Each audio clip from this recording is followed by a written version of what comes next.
Hello. आज हम लोग पढ़ेंगे क्लास 6 के हमारी दुनिया के चैप्टर 4 पृथ्वी के प्रमुख स्थल रूप। इसमें हम लोग जानेंगे स्थल कृतियाँ, महत्व उनके, पर्वतों के प्रकार, फिर मैदानों के प्रकार, फिर पठार। तो सबसे पहले जानते हैं कि हमारी पृथ्वी जो है वो पिछले चैप्टर में हमने जाना कि ये जो है 71% वो जलीय भाग है या जलमंडल है, वहीं 29% भाग जो है वो स्थल मंडल है। अब इन्हीं स्थल मंडलों में हम जानेंगे कि ज़मीन जो है, ज़मीन अलग अलग किन किन कृतियों या अलग अलग किन किन रूपों में पाई जाती है। तो स्थलाकृतियों के बारे में जानते हैं। स्थलाकृतियों को हम अगर बांटें तो हम अगर स्थल वाले भाग को देखें तो वो 3 रूपों में हमें पृथ्वी पर दिखती है। एक है पर्वत, दूसरा पठार और एक मैदान। पर्वत की बात करें तो पर्वत जो होता है वो सबसे ऊंचा स्थल है, सबसे ऊंचा, पठार से भी ऊंचा और मैदान से भी ऊंचा, और ऊपर में जो होता है वो शंक्वाकार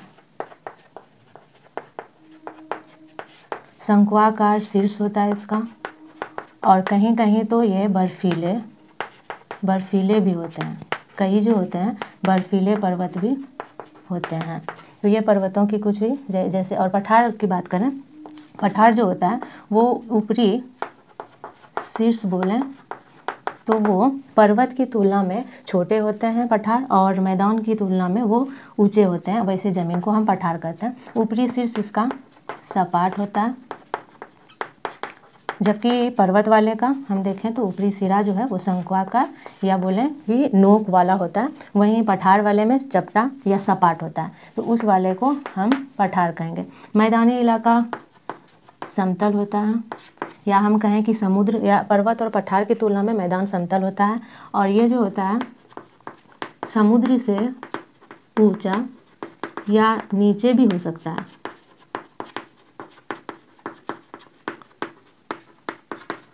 और अगर हम इसके अब स्थलाकृतियों के महत्व के बारे में जानें तो ये ज़मीन के, हमारे पृथ्वी के जल मंडल को छोड़कर स्थल मंडल के अलग अलग रूप हैं, इनके अलग अलग महत्व है हमारे जीवन में। पर्वत की बात करें तो वनस्पतियों के लिए पर्वतीय क्षेत्रों में कई वनस्पति मिलते हैं जो कि अन्य क्षेत्रों से हमें नहीं मिल पाते। काफ़ी पर्वत क्षेत्रों में या जहाँ पर बर्फीले पर्वत क्षेत्र होते हैं वहाँ पर ज़्यादातर शंक्वाकार वृक्ष देखने को मिलती है, और वहाँ के जो जीव भी होते हैं वो भी अलग होते हैं। तो वनस्पति अलग जीवों के लिए या नदियों के लिए, कई नदियाँ जो है वो पर्वतों से होकर, नदियाँ जो होती है वो कई नदियाँ पर्वतों से निकलती है, इसलिए पर्वत हमारे लिए बहुत ही महत्वपूर्ण हो जाता है।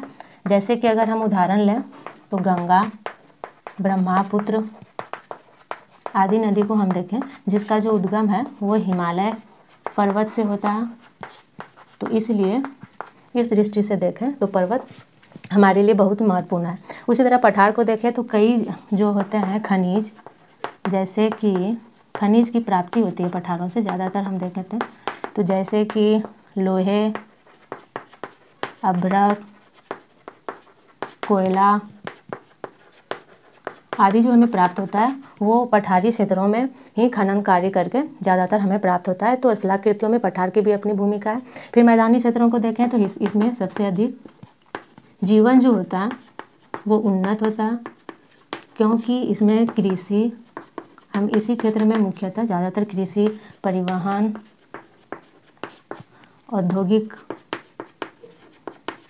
औद्योगिक आदि कार्य करते हैं। हम अगर देखें तो पर्वत और पठारी क्षेत्रों की तुलना में मैदानी क्षेत्रों में जीवन जो होता है वो ज़्यादा सरल होता है, क्योंकि यहाँ पर हमें खेती करने में और वहीं परिवहन में या अन्य जीवन को जीने में, आवास बनाने में सबसे ज़्यादा जो होता है वो सरल होता है। वहीं पठारी और पर्वतीय क्षेत्रों में देखें तो परिवहन की व्यवस्था या सड़क निर्माण के लिए काफ़ी परेशानी होती है, और इसके साथ ही आवास बनाने में भी, और खेती के लिए अगर इन दोनों क्षेत्रों में देखें तो खेती काफ़ी ही सीमित होती है, और वो भी होती है तो सीढ़ीदार पहाड़ों को या पठारों को काट करके उन पे किया जाता है, जो कि, और वो भी काफ़ी कम उपज होता है उसमें, कम उपज। तो इसलिए अगर जीवन के विस्तृत या बोलें कि उच्च स्तर में जीने के लिए सबसे ज़्यादा जो देखा जाता है वो मैदानी क्षेत्रों को देखा जाता है। स्थलाकृतियों में मैदान क्षेत्र सबसे अच्छा होता है जीवन जीने के लिए, खेती के लिए, परिवहन के लिए, हर एक दृष्टिकोण से। अब हम पर्वतों के प्रकार को देखते हैं।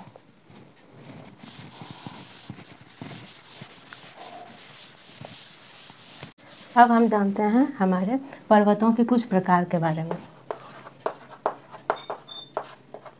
पर्वतों के प्रकार।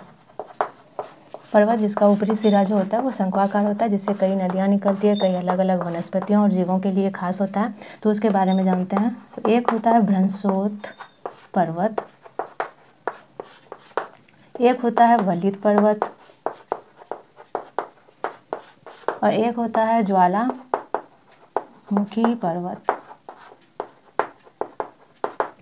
अगर हम भ्रंशोत पर्वत की बात करें तो ये जो होता है भ्रंशोत पर्वत, भ्रंश का मतलब होता है गिराव।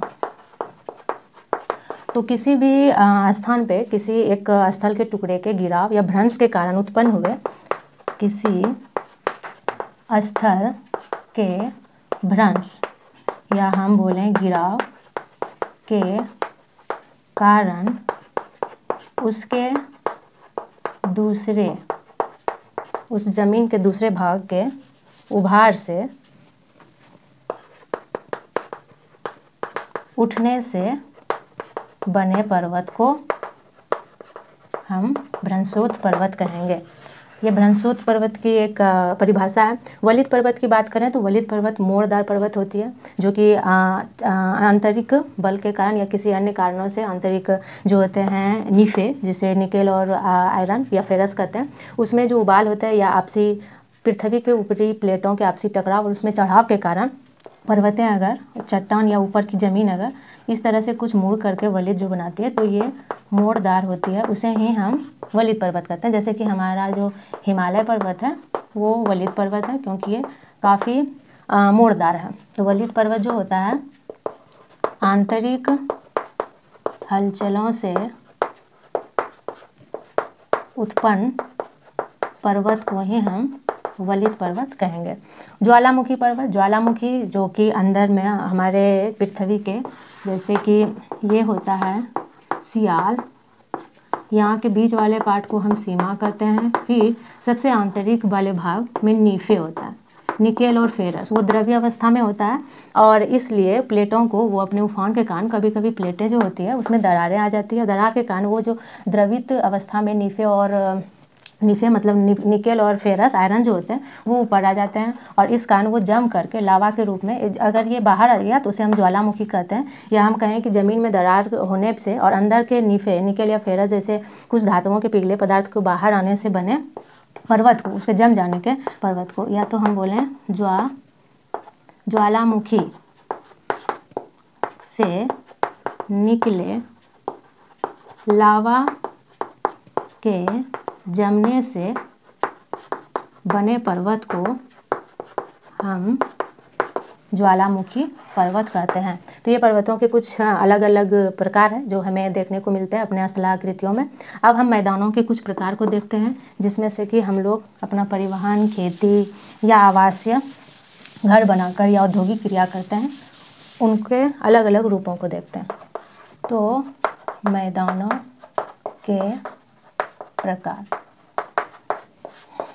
एक होता है अप्रदन मूलक मैदान, एक होता है निक्षेपण मूलक मैदान और एक होता है रचनात्मक मूलक मैदान या संरचनात्मक मैदान भी इसे कहा जाता है। अप्रदन मूलक मैदान जो होता है, अप्रदन की क्रिया का मतलब होता है किसी चीज़ का टूटना या फूटना। तो अप्रदन का मतलब है चट्टानों आदि खनिजों के टूटने फूटने तथा बहाव जमाव आदि से बने मैदान को ही हम अप्रदन मूलक मैदान कहेंगे, जो अप्रदन क्रिया द्वारा या कहें टूट फूट के द्वारा होता है। निक्षेपण मूलक मैदान किसी नदियों सागरों आदि द्वारा बहाकर लाए गए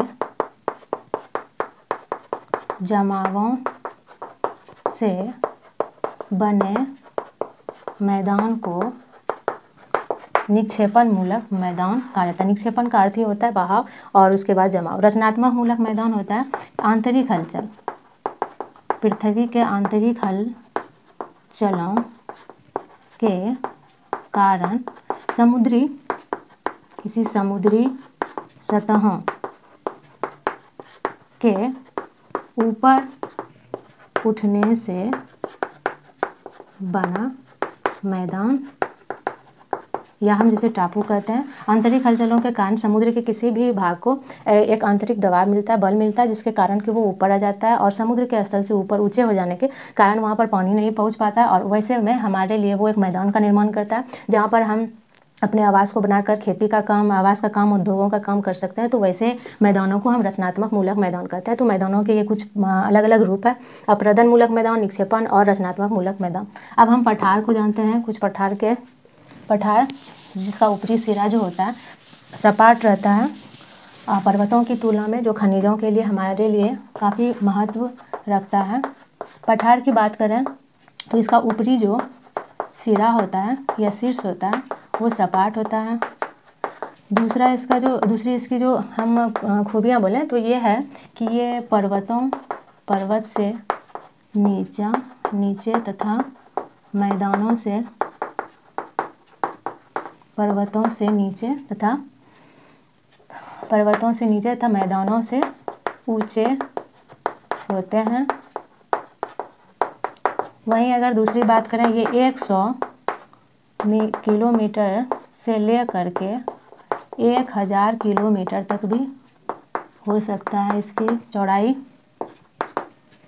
चौड़ाई की बात करें तो ये काफ़ी चौड़ा भी हो सकता है और लंबाई भी हो सकता है। लंबा और चौड़ा एक लंबे विस्तृत क्षेत्रों में ये फैले हो सकते हैं, या तो उसकी ऊंचाई भी काफ़ी अधिक होती है, लेकिन पर्वतों की तुलना में ये नीचे ही होते हैं। अगर हम बात करें एक सबसे ऊंचे पठार की, तो वो है तिब्बत का पठार। वहीं अगर हम संसार की छत कहें, जो काफ़ी ऊंचा पठार है, उसे संसार की छत बोला जाता है, तो वो है पामीर का पठार। तो ये कुछ हमने अपने चैप्टर पृथ्वी के प्रमुख स्थल रूप में स्थलाकृतियों या जमीन में पाए जाने वाले अलग अलग रूपों को देखा, स्थल, और फिर महत्व उनके देखें कि मैदानी क्षेत्रों में खेती, परिवहन या अन्य सुविधाओं के लिए जो है संसाधनों के उपयोग के लिए ये सबसे महत्वपूर्ण होता है मैदान। और फिर पर्वत जो होते हैं वो कई सारी नदियाँ निकलती है, खनिजों के लिए, वनस्पतियों के लिए, अलग अलग जीवों के लिए वो महत्वपूर्ण होता है। पठार भी खनिजों के लिए महत्वपूर्ण होता है, क्योंकि पठार के ज़्यादातर जो हमें लोहे, अभ्रक, कोयला, ये सब जो मिलते हैं खनिज, वो पठारी क्षेत्रों से ही खनन क्रिया या खुदाई क्रिया के द्वारा मिलता है। और इस तरह से हमने पर्वतों के कुछ अलग अलग प्रकार और मैदानों के कुछ अलग अलग प्रकारों को जाना। तो हमारा पृथ्वी के प्रमुख स्थल रूप का चैप्टर यहीं पर खत्म होता है। मिलते हैं अगले चैप्टर के साथ अगले वीडियो में।